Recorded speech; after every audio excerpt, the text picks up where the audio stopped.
Hello friends, SchoolSteps.in welcomes you again. In this tutorial, we will talk about detecting location on the Android Wear. Location awareness on the wearable devices enables you to create applications that give users a better understanding of their geographic position, movement and what's around them. With the small form factor and the glanceable nature of a wearable device, you can build low friction applications that record and respond to a location data. Some wearable devices include a GPS sensor that can retrieve location data without another tethered device. And then there are some wearable devices that are dependent on the tethered device for the location. However, when you request location data in a wearable application, you don't have to worry about the origin of the location data. The system retrieves the location updates using the most power efficient method. Your application should be able to handle the loss of location data as well. For example, consider a scenario where the Wear device doesn't have a built-in GPS sensor and it loses the connection with its paired device. So your application should be able to handle these kind of scenarios. Now let's proceed with our program. Open Android Studio and create a project with the name current location. Click next. Choose Wear here and uncheck the phone and tablet. We will just implement the Wear module as the scope of this tutorial is to get the location coordinates in the Wear device. Click next and click finish. Now open the main activity.java. Now in this file we need to create the object of Google API client and we need to implement the required interfaces as we did in the previous tutorials. Let me do it quickly. I have created the object of Google API client right here and I have implemented the required interfaces, connection callback and on connection failed listener right here. Further, I have implemented the methods required for the interfaces. Now as we need to detect the location, we need to implement one more interface right here, that is location listener. So we need to say location listener, which is right here. But now if you see, this location listener interface belongs to the package android.location. We do not need this. So what we need is the one which belongs to the package android.gms.location.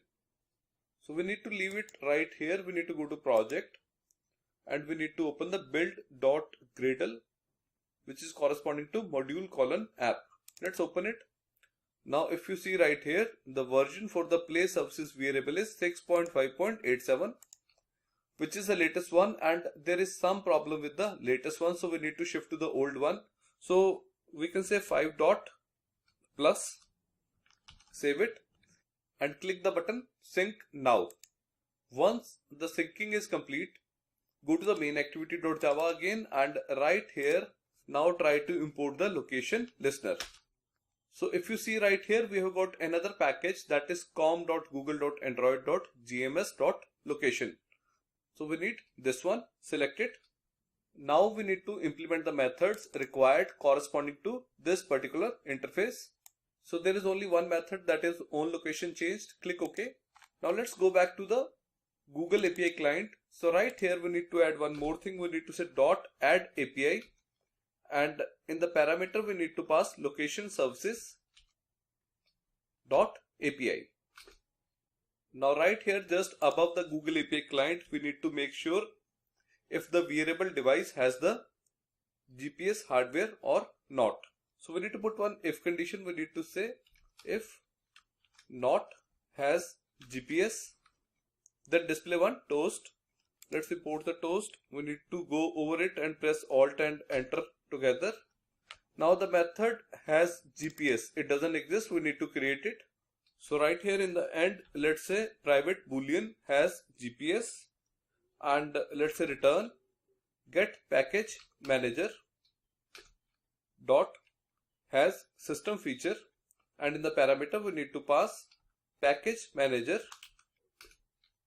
dot feature location GPS, which is right here. Save it. Now next we need to work on the on connected method. So right here After the Google API client.connect, we need to say location request is equal to location request dot create. So this will give us the object of location request. Further, we need to say location request dot set priority, and let's say location request dot priority high accuracy. So we are setting the high accuracy right here. Next, we need to set the interval. So we need to say location request dot set interval. Let's say 2000. So that means after every 2 seconds, it will update our location. And last but not the least, let's say location request dot set fastest interval, and let's pass 1000 here. That is 1 second. Now next, we need to use fused location API.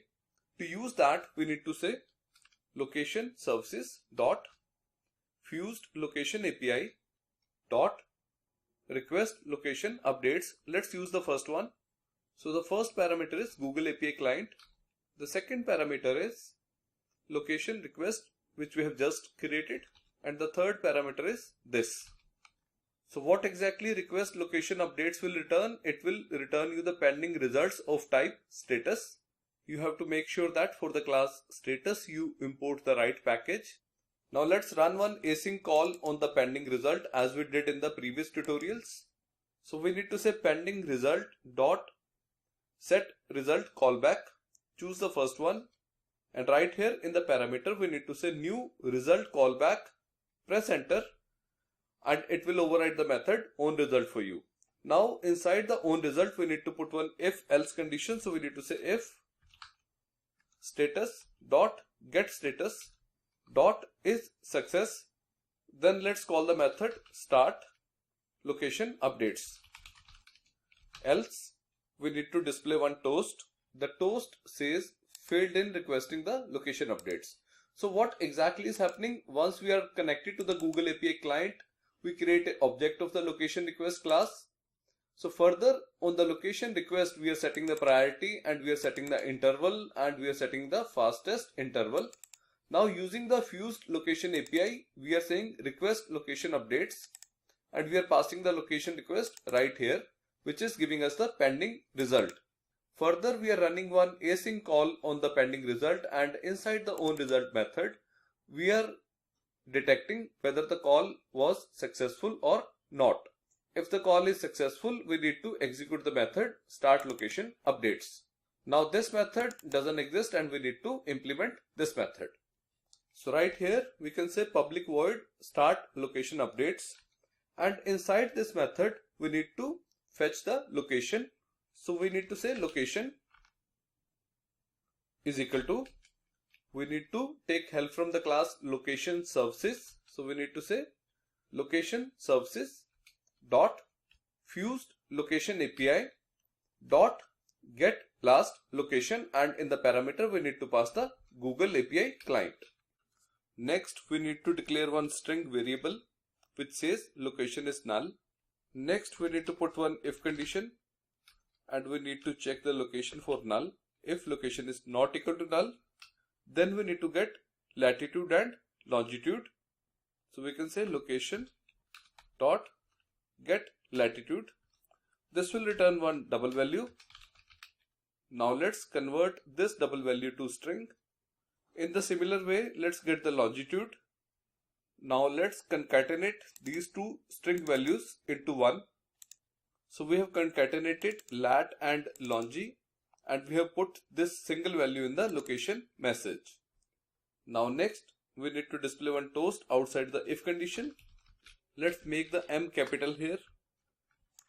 So if the location is not equal to null, the toast will display the updated latitude and longitude right here. And if the location is equal to null, then the toast will say location is null. The way we have implemented the method start location updates, let's implement the method stop location updates. So inside this method, all we need to say is location services, which is right here, dot fused location API dot remove location updates. The first parameter that we need to pass is the Google API client, and the second parameter is this. Next, we need to override the methods onResume and onPause. Let's do it. Here is the method onResume and here you can see onPause. Select both and click OK.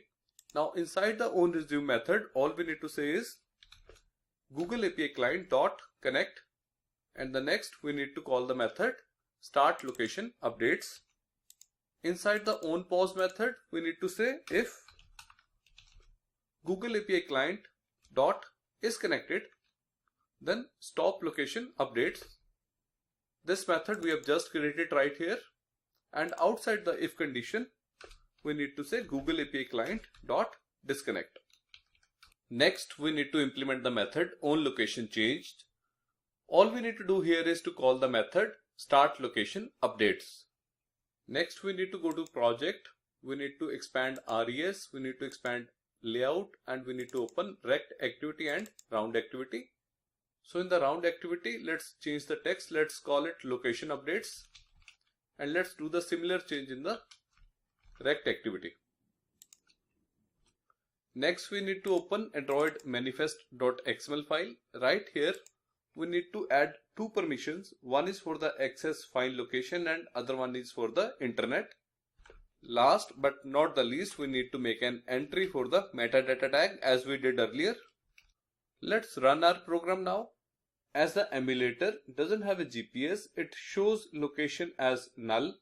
The quick solution is to connect your cell phone to the emulator and use the GPS or internet of cell phone to get the location. Let's do it. So now let's open the Android Wear application on the cell phone. And let's connect our cell phone with the emulator. Click on these three dots and click on the connect emulator. I have already given the TCP command. The phone is connected to the emulator. Wait for some time and the emulator will pick up the cell phone's GPS location. Now emulator is updating location every 2 seconds. That is it. Friends, with this I take your leave. Thank you so much.